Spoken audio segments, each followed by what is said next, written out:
Buen día. Hoy Buen día. volvemos a tener con nosotros a nuestro amigo Jorge Getty. Y les quiero contar a nuestros oyentes y a nuestros videntes que Jorge no solo ha sido un dedicado coleccionista y apreciador de las artes visuales, plásticas, sino que también se ha dedicado, yo diría casi como un mecenas, ¿no? Al tema de la música, al tema de la ópera, además de todas sus colecciones. Y hay un punto que hoy, en nuestras conversaciones fuera de pantalla, fuera de conexión, hemos descubierto y que me pareció interesantísimo. Se están cumpliendo los 40 años de la democracia en la Argentina y Jorge Gelfe estuvo muy involucrado en una obra, en una ópera que se llama La Casa Sin Sosiego, al que él convocó a dos grandes artistas de la escena musical y literaria de la Argentina, que son Gerardo Gandini y Griselda Gambaro. Y de eso queríamos conversar contigo hoy, Jorge, para que nos cuentes la historia de esta ópera y tu vínculo con estos dos grandes del arte uruguayo, del arte argentino. Bueno, eh, empiezo con agradecerte las veces que me has llamado para colaborar contigo, que siempre me ha resultado gratísimo. Eh, Mecenas no soy ni he sido jamás, aunque, bueno, siempre he sido, digamos, amplio en poder apoyar un poco. Monetariamente algunos emprendimientos que me gustaban en artes visuales, en música o en otras disciplinas, pero no soy mecenas. Lo que sí me reservo el derecho de llamarme es que he movido cielo y tierra para lograr que determinados proyectos que me gustaban obtengan de otros un apoyo económico. Lo que yo he puesto es el trabajo necesario para que vuelan, para que puedan existir y un apoyo eh, a veces muy grande en cuanto a facilidades, lugar donde podían ejecutarse tal o cual programa, y en ese sentido le he dedicado todo el tiempo que he gozado desde mi jubilación, desde mi empleo, que terminó a los 48 años. Hace exactamente 40 años, el 2 de mayo, voy a cumplir 40 años donde ya no tengo ninguna obligación económica de estar en tal lugar o atender a cual reunión. Eh, Vamos a lo concreto, a lo que mencionaste hace un ratito. La Fundación San Telmo, que empezó a existir en el año 1980 y terminó en 1994, tenía la costumbre de, en noviembre de cada año, al anunciar el programa del año siguiente, de hacer un pequeño balance económico de su estado de cuentas, y los pocos años, creo que fueron 4, donde hubo o se preveía un pequeño superávit, creó un programa que no estaba previsto y que llamamos, eh, seguramente mal elegido, un, eh, un programa eh, eh, benéfico, un programa fundacional. Y el año en que hubo el mayor superávit, que era algo como cerca de los $10.000, hablamos con nuestro asesor musical, Gerardo Gandini, y le preguntamos si él estaría maduro para escribir y componer una ópera. Nos contestó que sí. El próximo paso fue a ver nuestro gran amigo Sergio Renán, director general del Teatro Colón, una época muy rica para el teatro y para Buenos Aires, y le preguntamos, si llegamos a financiar una ópera y esta ópera se escribe y existe, ¿estás dispuesto a asumir la, el compromiso de que el Colón la producirá, la presentará? Y él enseguida me dijo que sí, que él se comprometía, si existía una ópera nueva de Gerardo Gandini, de presentarla o de hacer mover tierra, tierra y sol para que exista. Bueno, ahí nació el proyecto. Le prometimos el dinero a Gerardo y después de varias discusiones, él me contó de que tendría ganas de pedirle el libreto, el texto de la ópera a nuestra común amiga Griselda Gambaro. Eso, por supuesto, me gustó muchísimo y bueno, manos a la obra. Bueno, unos meses después, los dos creadores habían terminado su trabajo, habían tenido sus reuniones, Gerardo había escrito la partitura y la ópera estaba prácticamente lista. Volvimos a lo de Renan y bueno, la puesta en escena de una ópera requiere muchísimo trabajo, muchísimas coincidencias. Todo esto lo pasó por alto, era lo que esperábamos todos y eh, llegamos a la conclusión amistosa de que la ópera no se daba como una ópera de cámara para el escenario grande del Teatro Colón, era también demasiado grande o demasiado ambiciosa para presentarse en el pequeño escenario del subsuelo del, del sector de experimentación del teatro y fuimos a ver otro amigo, Kive Steiff, en el Teatro San Martín y decidimos hacerlo allí en la sala mediana del Teatro San Martín, pero con producción y responsabilidad y puesta en escena y trajes y etcétera del Teatro Colón. O sea que fue anunciado como Teatro Colón, pero en la sala del Teatro San Martín. Y ahí nació la ópera que se llama La Casa Sin Sosiego. La Casa Sin Sosiego tiene que ver con una familia que está esperando el regreso a casa de la hija y sin que se mencione, sin que se entre en cuestiones políticas demasiado conocidas por los argentinos, por los porteños en particular, a comienzos de los años 90, cuando estamos viviendo una democracia, es que la hija nunca iba a volver porque era una desaparecida. Bueno, se presentó, no me acuerdo, creo que tres veces o cuatro veces en en el Teatro San Martín, tuvo mucho éxito, tuvo muy buenas críticas, la música, como suele ser la de Gandini, era muy importante, eh, y bueno, somos súper felices de haber participado en en este proyecto y que este proyecto haya nacido y haya nacido bien.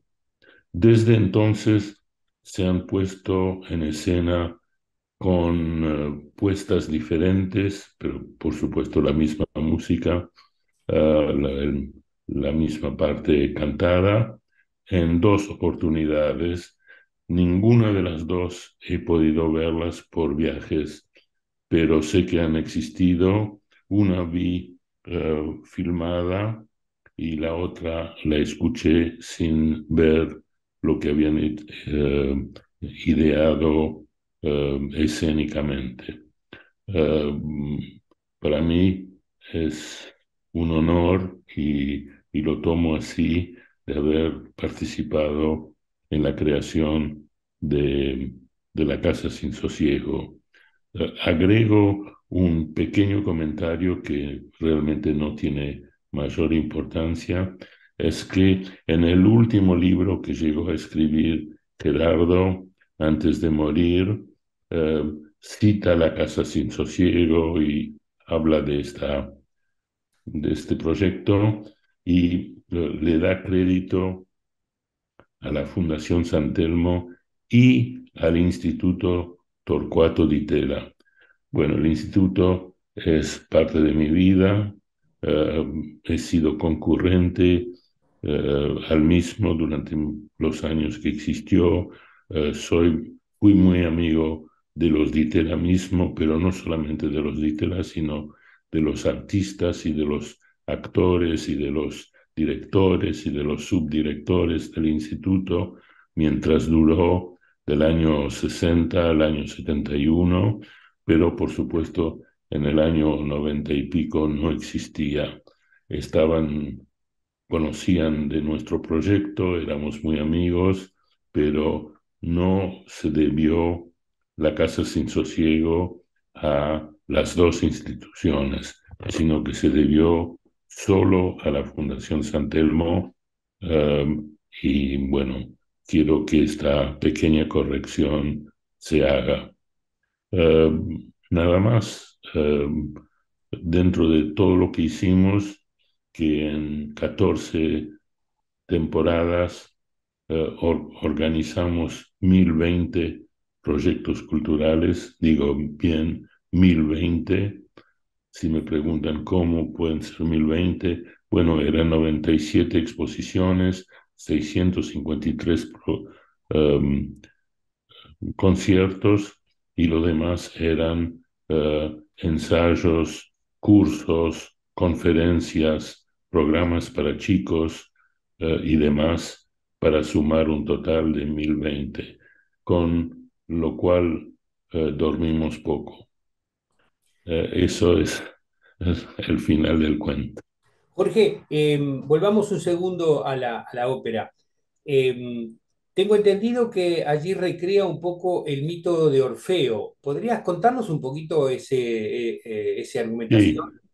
Sí, sí, Griselda ideó de tomar como base la base de hoy, la base que habíamos todos vividos de los eh, desaparecidos está, pero como subyacente está el mito de Orfeo, eh, o sea que está suficientemente disfrazado una época con la otra para que sea una cosa eh, más, eh, más apolítica, eh, y, pero que cualquier porteño, cualquier argentino la va a entender. Te cuento que estamos retransmitiendo también, mientras estás hablando, una de las funciones filmadas de esta ópera, con lo cual vamos a recrear visualmente parte de lo que nos estás contando. Sí, que Este, la única que se filmó, creo que fue la segunda, que la llegué a ver después, como ya lo mencioné, um, y fue una función, bueno, menos prestigiosa, si uno quiere decir, que el Colón mismo, pero muy, muy bien llevada a cabo, eh, muy dentro del espíritu de la obra, y yo estaba muy feliz de poder ver por lo menos una buena grabación. hay otro aspecto que me gustaría que nos contaras, es tu vínculo con Sergio Renán y el Centro de Experimentación del Teatro Colón, que creo que también tuviste ahí participación, ¿no?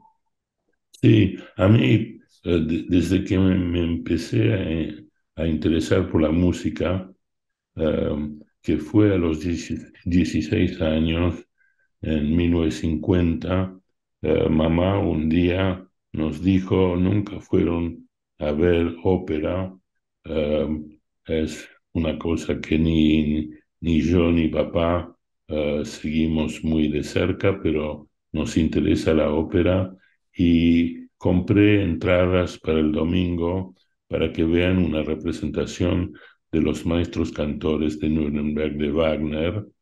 Y así fue la primera vez que pisé el Teatro Colón y la primera vez que vi una ópera en su integridad.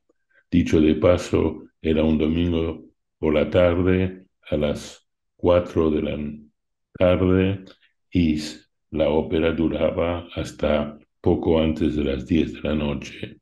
Es una, si no es la ópera más larga del repertorio, es una de las más largas. Y era una función para mí tan inolvidable que hoy, si cierro los ojos, la veo. Habían traído de la ópera de Berlín, que estaba en una época de posguerra, no habían festivales veraniegos en Europa y estaban muy flexibles, muy eh, dispuestos a venir en barco a Sudamérica en el invierno nuestro, en plena temporada del Teatro Colón, y me acuerdo de cada uno de los cantantes famosísimos que asumieron roles esa tarde en el Colón. Y bueno, me cambió la vida, tal vez así que yo soy muy meticuloso y soy coleccionista de arte, pero soy coleccionista de discos, soy coleccionista de eventos, colecciono recortes de diarios de cosas que me interesan.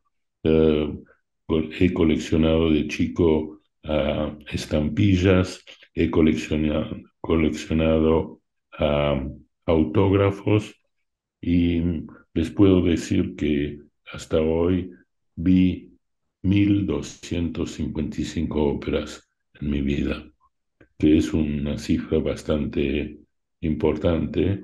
Eh, los maestros cantores, si busco en mi base de datos, les podré decir que lo vi, no me acuerdo si 15 o 17 veces, pero otros he visto más de 20 veces, como las de Mozart. Y, y bueno, por eso digo que me cambió la vida. Um,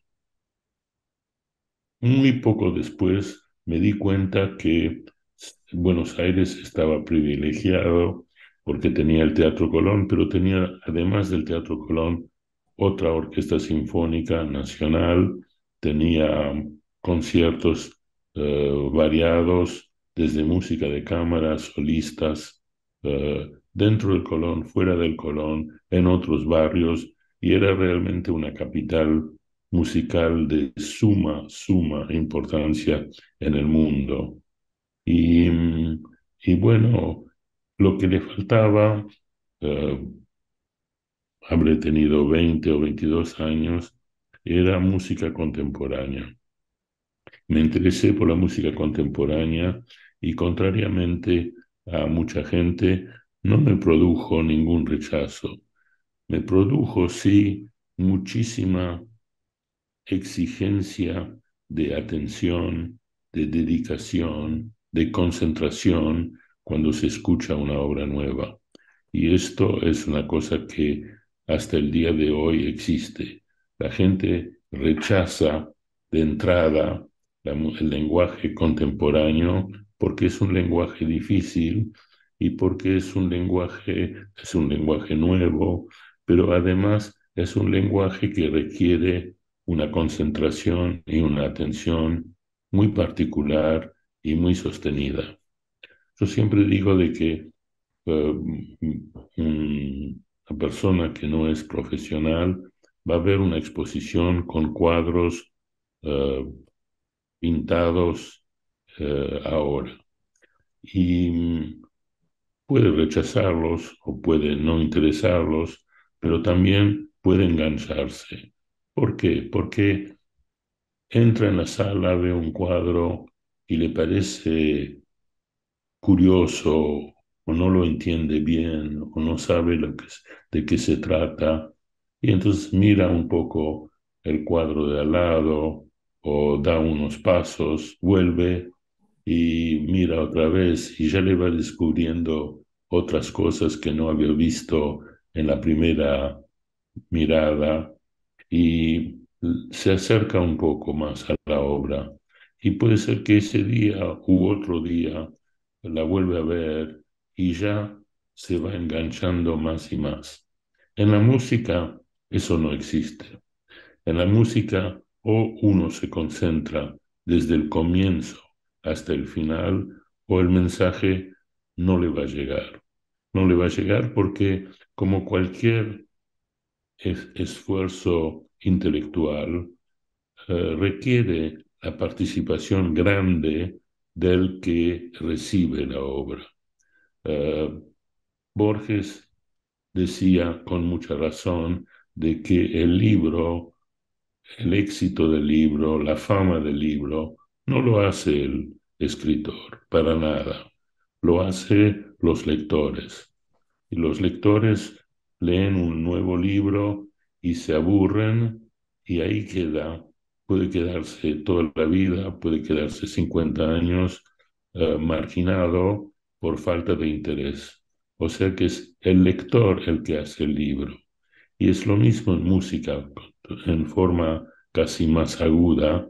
Es el que escucha, el que decide si esa obra va a sobrevivir, va a tener fama, va a ser exitosa o va a ir al cajón. Y, y es lo que pasa con la música. Eh, por lo tanto, a mí me, me llegó el mensaje de que valía la pena interesarme por buena música, por grandes compositores que eran de mi generación. Y lo estudiar es mucho, pero escuché muchísima música de mi época. Tomé algunos cursos informales con gente tan capaz como Gerardo Gandini, como Paula Suárez Urtubey, y siempre me ha interesado muchísimo el lenguaje musical de mi época.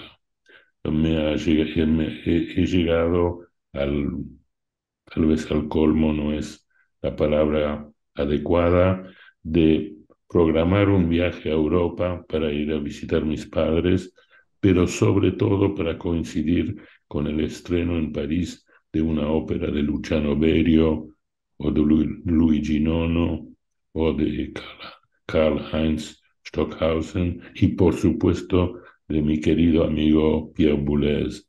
Y, me ha sido muy eh, enriquecedor estos viajes, estos contactos con los grandes músicos que han vivido en mi época. Eh, la gente que no le interesa la música, feliz y contento de ellos. Los que se interesan en la música, en un 95% de los casos, terminan con Debussy o si se estiran mucho, llegan a Bartók. Pero Bartók murió en el año 45. Yo estoy hablando de gente que era activa a partir de 45, a partir del 50, hasta el 2000 y pico. Y eso es la música que me interesa. Tengo de los grandes compositores, tengo grabaciones casi integrales y muchas veces variada de algunas obras. Atiendo a festivales de música contemporánea y, y bueno, siempre me ha interesado muchísimo. Además, para mí es indudable que tiene un paralelo con las artes visuales, tiene un paralelo cierto con la literatura, así que feliz y contento de nadar en esa pileta. Jorge Hel, qué bueno que nos volvamos a encontrar ahora con temas que nos alejan de las visuales, pero nos acercan a otros mundos del arte en que nos enseñás a ser espectadores o a poder ingresar en esos mundos en los cuales no estamos muy acostumbrados. Te agradezco mucho y nos vemos la otra semana. Sí, cómo no, va a ser un placer. Que Que lo tengas pases muy bien. Gracias igualmente. Chau, chau.